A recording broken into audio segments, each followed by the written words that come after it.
Assalamualaikum warahmatullahi wabarakatuh.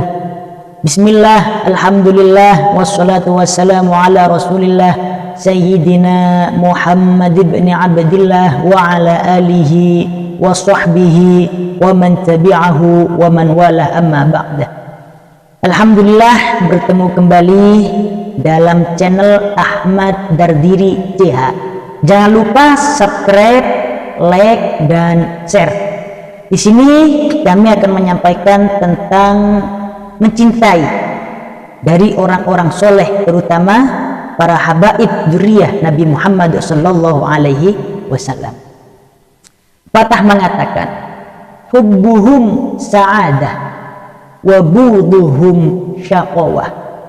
Mencintai mereka akan menuai sebuah kebahagiaan, keberuntungan. Wa bughduhum syaqawah, naudzubillahi min dzalik. Wa bughduhum syaqawah, membenci mereka akan berekor sebuah celaka, naudzubillahi min dzalik. Mencintai dzurriyyah Nabi Muhammad sallallahu alaihi wasallam ini wajib. Karena apa? Karena hal itu sudah disampaikan dalam Al-Qur'an, qul la as'alukum alaihi ajra illal mawaddata fil qurba. Yang artinya qul, Allah Subhanahu wa taala berfirman, qul, katakanlah wahai Nabi Muhammad. Apa yang dikatakan Nabi Muhammad kepada para sahabat? La as'alukum alaihi ajra. Aku tidak meminta kepada kalian upah sedikit pun atas seruanku, kata Nabi Muhammad. Akan tetapi yang aku minta adalah illal mawaddata fil qurba, rasa cinta kepada kerabat-kerabatku. Dan untuk saat ini kerabat Nabi Muhammad sallallahu alaihi wasallam adalah para habaib, syarif ataupun syarifah, yang sanadnya itu nyambung kepada Rasulullah sallallahu alaihi wasallam. Saya akan menyampaikan sedikit tentang cerita. Ada seorang ulama, yang ulama ini saking banyaknya membaca sholawat kepada Nabi Muhammad, sehingga ia setiap hari bermimpi Rasulullah Shallallahu Alaihi Wasallam. Suatu ketika ulama ini melihat salah satu dzurriyyah dari Nabi Muhammad, habaib ataupun syarif yang masih muda. Nah, ulama ini melihat keturunan dari Nabi Muhammad yang satu ini melaksanakan sebuah kemaksiatan, minum minuman keras atau mabuk-mabukan. Dan seketika itulah ulama itu mempunyai rasa benci di dalam hatinya. Namun ia tidak mengungkapkan rasa benci itu, tapi dalam hatinya terbesit rasa benci kepada dzurriyyah Nabi Muhammad yang satu ini. Kemudian setelah itu, yang awalnya hampir setiap hari ulama itu bermimpi Rasulullah dalam tidurnya, dimulai dari ada rasa benci dalam hatinya kepada salah satu dzurriyyah Nabi, dan itulah 1 minggu dari itu Nabi tidak pernah datang kepada ulama ini. Padahal bacaan sholawat yang ia baca tidak sedikit pun berkurang ketika itu. Karena ia merasa rindu kepada Rasulullah. Kenapa dalam 1 minggu ini kok saya tidak pernah bermimpi Rasulullah, sehingga ia menambah aktivitas atau bersolawatnya kepada Rasulullah Shallallahu Alaihi Wasallam.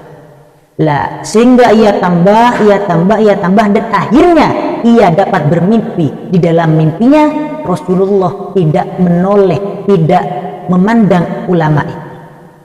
Kemudian ulama itu bertanya, ya Rasulullah, kenapa engkau tidak memandangku? Kata ulama itu. Rasulullah menjawab,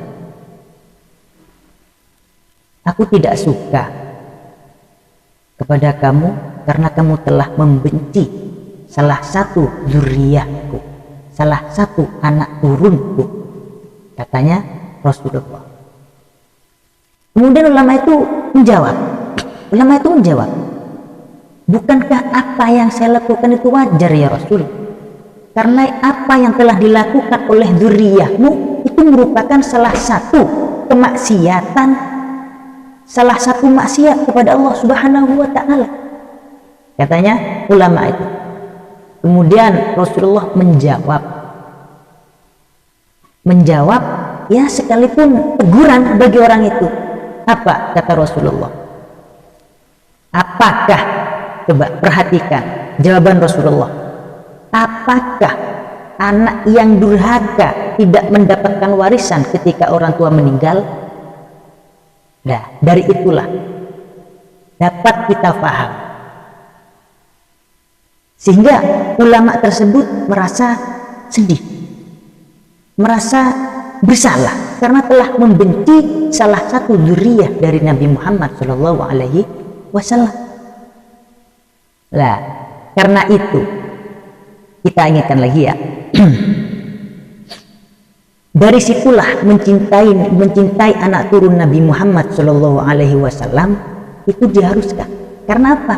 Ya, hubbuhum sa'adah, mencintai mereka akan menuai sebuah kebahagiaan, keberuntungan. Wa bughduhum syaqawah, dan membenci mereka akan berekor sebuah celaka. Nauzubillahi min dzalik. Ya, semogalah kita tidak memilah-milih antara mereka, baik mereka yang baik ataupun dari mereka yang masih tidak sesuai dengan apa yang ada dalam hati kita. Kita tetap semuanya harus merangkul mereka dan harus mencintai mereka. Karena apa? Karena di dalam tubuh mereka terdapat darah yang mengalir dari darahnya Rasulullah Shallallahu Alaihi Wasallam. La nufarriqu baina ahadin minhum. Kami tidak membeda-bedakan di antara mereka, baik mereka yang keras ataupun mereka yang lembut. Semuanya jika itu masih keturunan dari Rasulullah Shallallahu Alaihi Wasallam, kita mencintai mereka.